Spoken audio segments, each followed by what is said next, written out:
ஓம் வாராகித்தாயே போற்றி.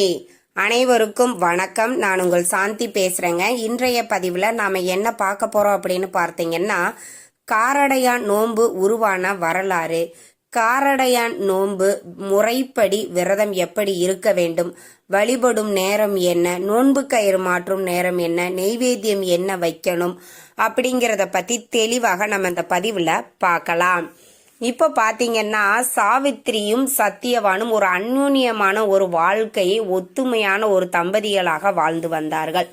ஒருவருக்கு கெட்ட நேரம் வந்துருச்சு அப்படின்னா அது யாரையும் விட்டு வைக்காது. அப்படி அவர்களையும் விட்டு வைக்காமல் வீடு நாடுகளை விட்டு தன் உடைமைகளை விட்டு காற்றில் வாழ்ந்து கொண்டு இருந்தாள். அப்படி காட்டில் வாழ்ந்து விடாமல் சத்தியவானின் உயிரை பறிக்கும் இலக்கும் அந்த நேரத்தையும் கடவுள் கொடுத்திருக்கிறார். இது எப்படியோ சாவித்திரிக்கு தெரிந்து விட்டது, தன்னுடைய கணவன் உயிர் பிரிந்து விடும் அப்படிங்கிறது. அப்ப என்ன பண்ணுனாங்க சாவித்திரி அப்படின்னு பாத்தீங்கன்னா, கௌரி அம்மன் அம்பாளை நினைத்து முறைப்படி எப்படி விரதம் இருக்க முடியுமோ அந்த காட்டிலையும் அவள் அந்த முறைப்படி விரதம் இருந்து தன்னுடைய கணவனை பிரியாமல் தன்னுடன் சந்தோஷமாக வாழ வேண்டும், நான் சுமங்கலியாக இருக்க வேண்டும் அப்படின்னு கௌரி அம்மனை நோக்கி அவர்கள் விரதம் இருந்து வழிபாடுகள் செய்தாங்க.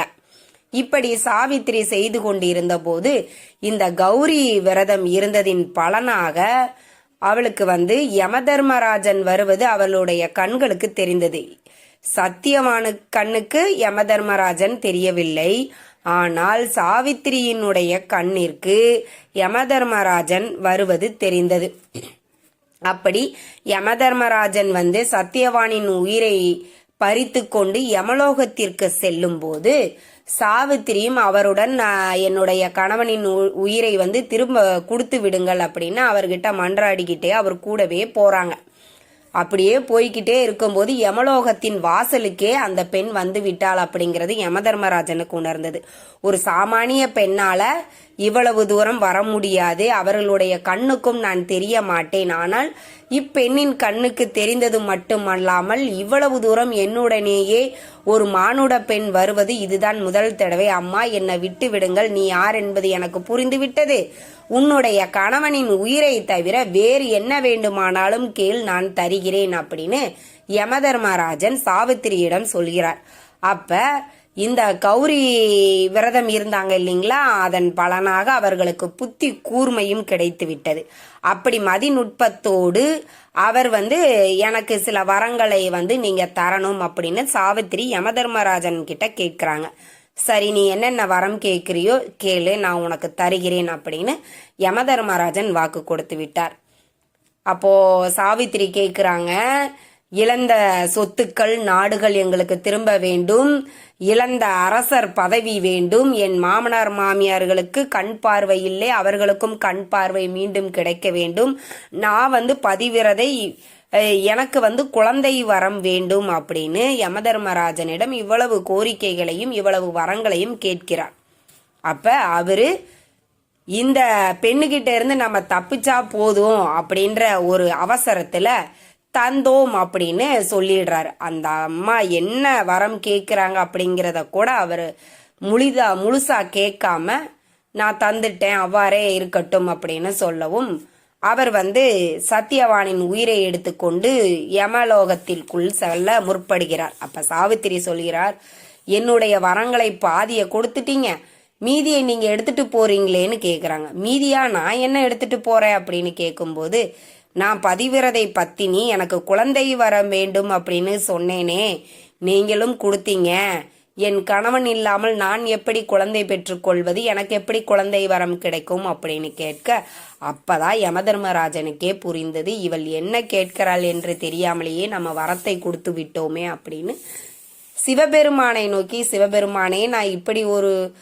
சிக்கலில் மாட்டிக்கொண்டேன் அப்படின்னு கேட்கும்போது, அவள் கௌரி நோன்பு இருந்த காரணத்தினால் அவரினுடைய கணவனின் உயிரை திரும்ப கொடுத்து விடு அப்படின்னு சொல்லவும், அவங்க சத்தியவானின் உயிரை மீட்டு கொண்டு தனது பூலோகத்தில் தன் கணவருடன் இழந்த சொத்துக்கள் நாடுகள் அரச பதவி அத்தனையும் மீண்டும் கிடைத்து அவர்கள் ஒற்றுமையாக வாழ்ந்தார்கள் அப்படிங்கிறது தான் இந்த காரடையான் நோன்பு உடைய வரலாறு. இப்படி அன்றைய சாவித்திரி காரடையான் நோன்பு இருந்து தனது கணவனின் உயிரை மீட்டெடுத்த நாள் தான் இந்த காரடையான் நோன்பாக நாம வழிபாடுகள் செய்கிறோம்.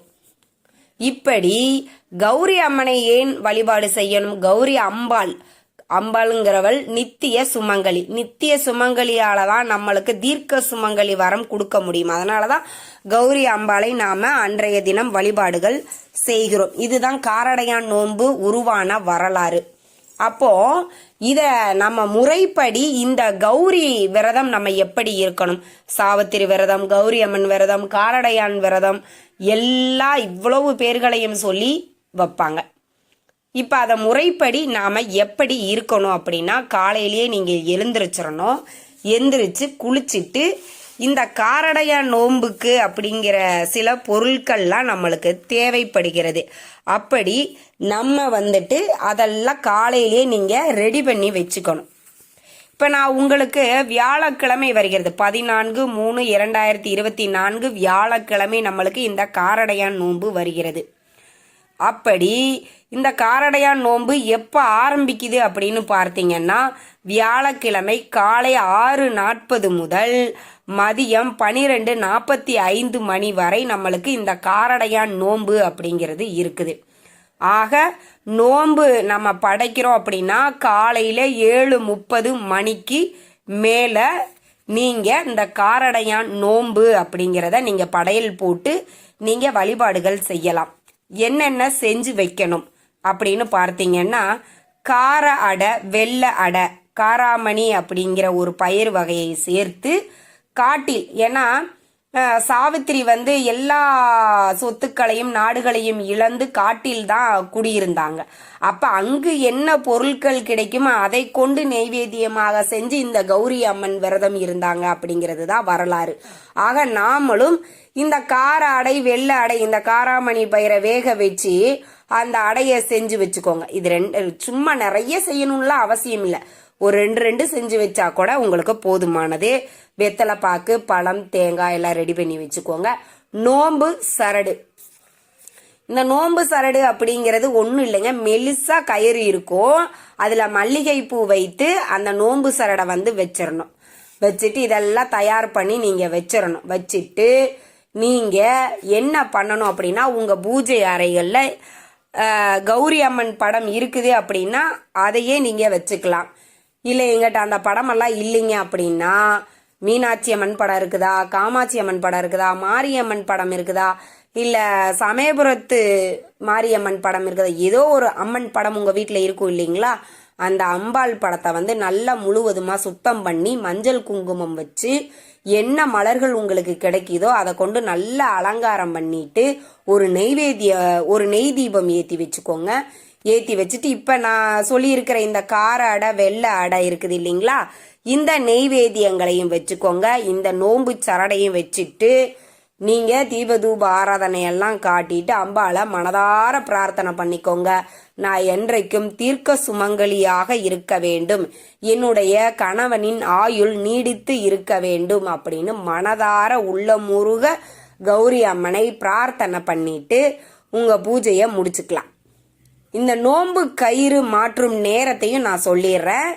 இந்த நோன்பு கயிறு மாற்றும் நேரம் எப்ப அப்படின்னு பார்த்தீங்கன்னா, 11 மணியிலிருந்து காலை 11 மணியிலிருந்து 12 மணிக்குள்ள இந்த நோன்பு சரடை நீங்க கட்டிக்கலாம். சரிங்க. இப்ப வியாழக்கிழமையாக இருப்பதினால் நாங்க வேலைக்கு போயிருவோம், இல்லை என்னுடைய கணவர் அந்த டைம்ல வீட்டுல இருக்க மாட்டார், அவர் வேலைக்கு போயிருவாரு, வேற பெரியவங்க இருக்கிறாங்க, அவங்கள வச்சு நான் கட்டிக்கலாமான்னா தாராளமாக கட்டி கொள்ளலாம். உங்களை விட வயதில் மூத்த சுமங்கலிகளின் கைகளினால் நீங்க கட்டிக்கொள்வது அப்படிங்கிறது ரொம்ப ரொம்ப சிறப்பு. உங்களுடைய கணவர் இருந்தார், அவருடைய கைகளிலேயே கட்டிக்கொள்வது அப்படிங்கிறது ரொம்ப நல்லது. ஒரு சிலர் இதை கழுத்துல கட்டுவாங்க, ஒரு சிலர் கைகளிலே கட்டிக்கொள்வார்கள். உங்களுக்கு வழக்கம் எப்படியோ அந்த மாதிரி நீங்க நோன்பு கயிறு மாற்றிக்கொள்ளலாம். கண்டிப்பாக தாலிச்சரடு, நம்மளுக்கு தாலி கயிறு மாத்தணுமா அப்படின்னு கேட்டீங்கன்னா, உங்களுக்கு மாத்தணும், எங்களுக்கு சரியில்லை, நான் இன்றைய நாள்ல மாத்திக்கலாமான்னா தாராளமா மாத்திக்கலாம். கண்டிப்பா மாத்தணுமா அப்படின்லாம் அப்படி ஒரு கட்டாயம்லாம் எதுவுமே இல்லை.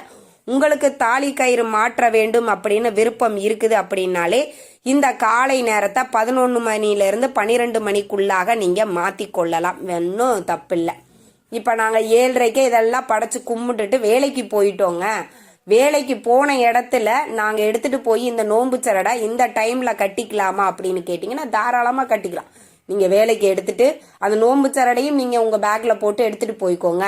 அந்த காலையில் 11 மணிலேருந்து 12 மணிக்குள்ளாக அந்த கயிறை நீங்கள் தாராளமாக கட்டி கொள்ளலாம்.